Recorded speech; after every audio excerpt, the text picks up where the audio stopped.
Marcos Jr., cabinet members, and government officials. Let me also recognize my Filipino colleagues joining us this morning. 70% of the staff in our headquarters are Filipinos. The Asian Development Bank has a special and enduring partnership with the Philippines as our host country.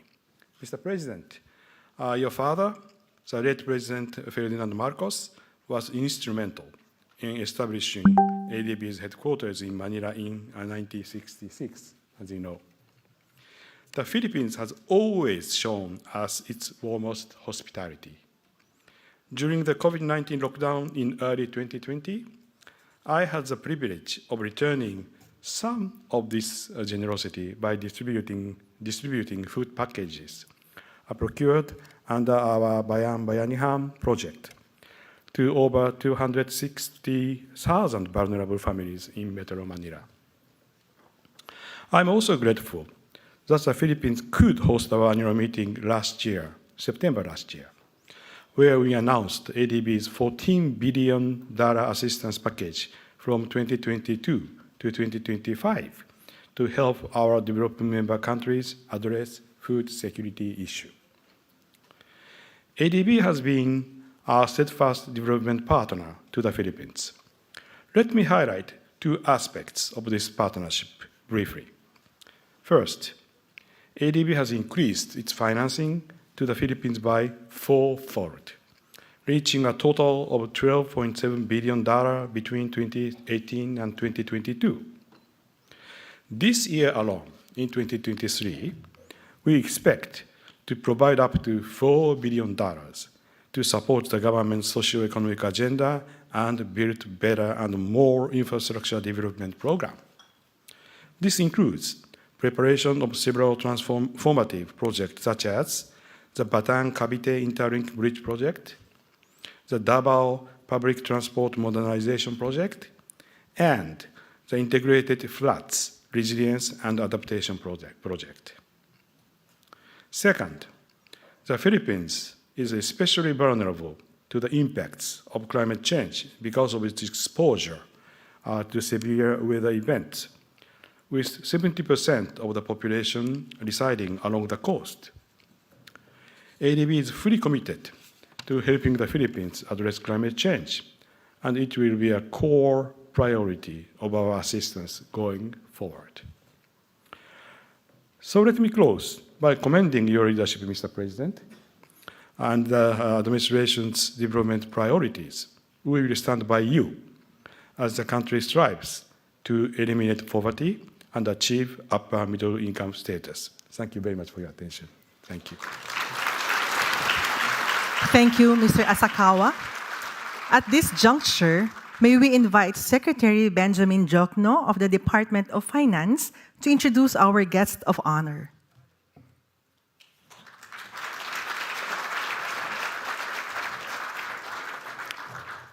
Ladies and gentlemen, the President of the Republic of the Philippines, His Excellency Ferdinand R. Marcos Jr.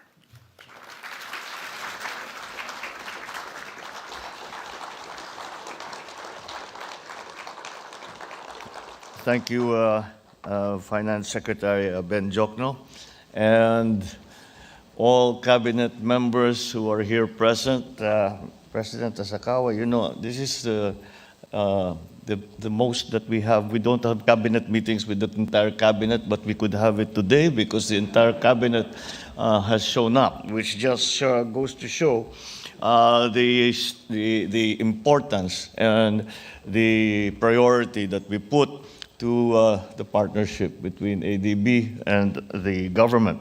And of course, President Asakawa and the officials of the Asian Development Bank, my fellow workers in government, and our all-important partners in the private sector. And distinguished guests, ladies and gentlemen, good morning to you all. I thank the Asian Development Bank and its leadership for this gesture which I wholeheartedly accept in behalf of the Filipino people. We gather today at a propitious time. Just a few days ago, The World Health Organization officially declared that COVID-19 is no longer a public health emergency of international concern. While the declaration does not mean that we abruptly abandon our universal health protocols, it certainly gave the world the reassurance that perhaps the worst is over. Thankfully, because of swift breakthroughs in virology and vaccinology, communities were able to build effective response systems while humanity was able to boost its immune system. With this development, we can now refocus our plans and priorities and train our sides with renewed vigor. Carefully guided by the stinging lessons of the pandemic, we can now refocus our priorities on the development of our economy and the betterment of the lives of ordinary Filipinos. When I met with the Board of Governors of ADB last September, just 3 months since my assumption of office, I highlighted the need for our country to safely navigate through the waters of the post-pandemic world, and in that way firmly anchor our economy, not just on the new normal, but on the better normal. The pandemic did not blur our national vision that was already very clear to us even before it supervened. Our goal remains to be the same as in pre-pandemic circumstances. Our goal is still to evolve our economy into one that is defined by sustainability, climate resilience, responsiveness, and, of course, inclusivity. I also spoke about my administration's 8-point socio-economic agenda, which laid the blueprint for the Philippine Development Plan for 2023 to 2028. Built on a transformative agenda to lift off from the economic setbacks of the pandemic, the plan aims to achieve economic prosperity, inclusivity, and resilience through the two-pronged approach, developing and protecting the capabilities of individuals and of families, and transforming production sectors to generate more quality jobs and competitive products. To facilitate the whole transformation process, these must be firmly implanted on the foundation of an enabling government environment that encompasses key aspects and sectors such as peace and justice, infrastructure, inclusive finance, good governance, and climate and disaster resilience. We say all hands on deck in order to make the plan work. Whole of government and whole of society approaches, public-private partnerships, international collaborations shall be adopted as necessary. We will engage our tried and tested and dependable partners and allies to help us out in this can only be described as a monumental exercise. Magnificently perched on its permanent site here on our home soil, the ADB has always been a steadfast ally for nearly 6 decades now, ever reliable and unparalleled in its developmental assistance programs that have spanned across many, many political cycles. In my 9-month tenure thus far, there are already 3 strategic programs that have been signed with ADB, and there are many more in the pipeline. All these calculated to strongly backstop our pursuit of high-priority developmental goals. Moreover, as we were informed, we await the release of the country partnership strategy for 2024 to 2029, which shall clearly spell out the ADB's recommended medium-term development agenda for the Philippines.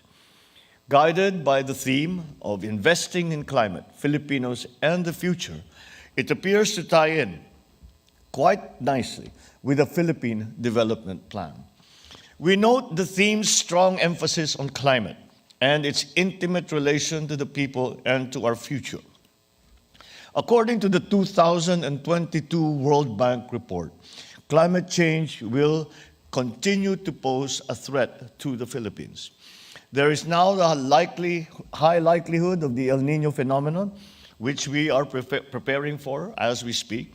That is on top of the dreaded big one Our country recently topped the World Risk Index 2022, which means that we have been found to have the highest disaster risk among the 193 countries in the planet. A highly undesirable distinction that we somehow have come into. In spite of these, certain things have remained constant, such as the geographical fact that the Philippines still lies along the typhoon belt and the ring of fire in the Pacific. But set against the backdrop of all these worrisome realities and statistics, the whole point is that the climate change agenda is compelling, not only for our Philippines, but for that matter, the rest of the world. Our options are limited. We must mitigate, we must adapt, and if we do not do that, we must suffer. As the climate expert has warned us so many years ago, but somehow the world did not listen. If we do not act, climate change can, will, and already is unleashing nature's fury upon our communities and our people. Cognizant of all these, we have strategically integrated the climate agenda into the plan. As we ramp up annual public infrastructure spending to 6% of GDP, consistent with the Build Better, More program, we will incorporate the elements of sustainability, climate resilience, and disaster proofing in all phases of societal and infrastructural planning, design, construction, up to operation and maintenance. It will be implemented in our water supply, in our sanitation, energy, and transportation systems, including agri and food production, and many other essential areas. Climate change will be the lodestar for our integral national policies and investment decisions. In keeping with our solid partnership that we have had for decades, we will look to the ADB for crucial developmental intervention in these critical areas. As the climate bank of the Asia and the Pacific, the ADB has proven its reliability in extending strategic financing and technical assistance for climate-responsive projects. The Philippines stands to greatly benefit from this mutually beneficial relationship with the ADB. We are aware of the responsibilities that this relationship carries with it. But we will re-echo my father's words during the ADB inauguration some 57 years ago. We will meet those responsibilities. We will ensure that the plans and projects are stringently and timely executed. We will also ensure judicious utilization of the loans and other technical assistances that are provided to the country. As we carry forward to the concept of better normal under the post-pandemic circumstances, our vision for the Philippines is for it to be able to provide a comfortable, secure life to its citizens, for us to be able to be self-sufficient in basic needs and essential services, sustainable in our strategies, vibrant industries, and investment propelling our economy. It is our continuing and collective hope that the ADB will continue to be there by our side to lend its support throughout our transformative journey. So, once again, let us celebrate 2 more years of fruitful relationship between the Philippines and the Asian Development Bank. Thank you all for all that you have done in the many years, and I thank you in anticipation for all that we will be doing together in the coming years. Maraming salamat po. Thank you very much, and good morning. Thank you, Mr. President. Now, may we invite the President, together with the Cabinet Secretaries and ADB senior officials, for the ceremonial toast. May we request all our guests to remain standing. Thank you.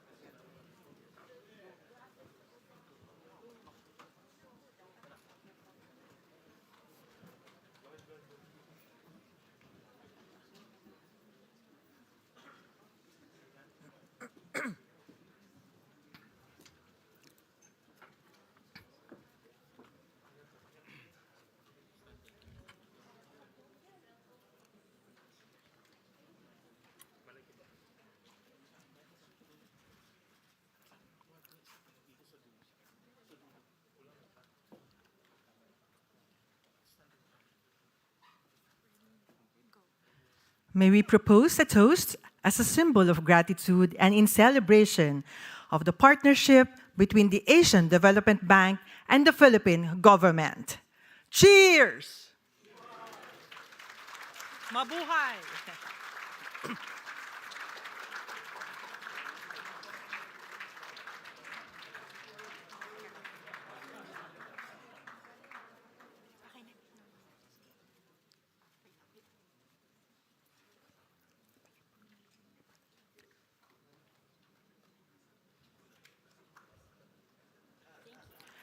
Thank you, Mr. President.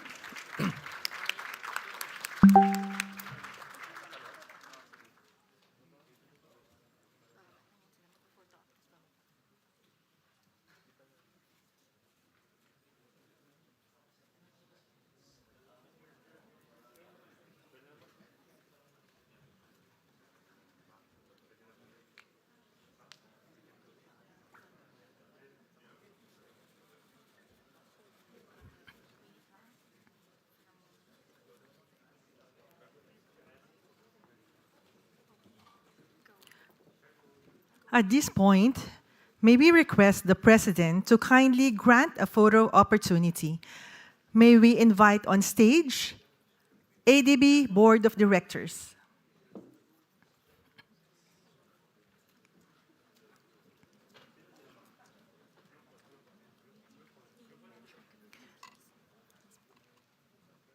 ADB Management Committee, please prepare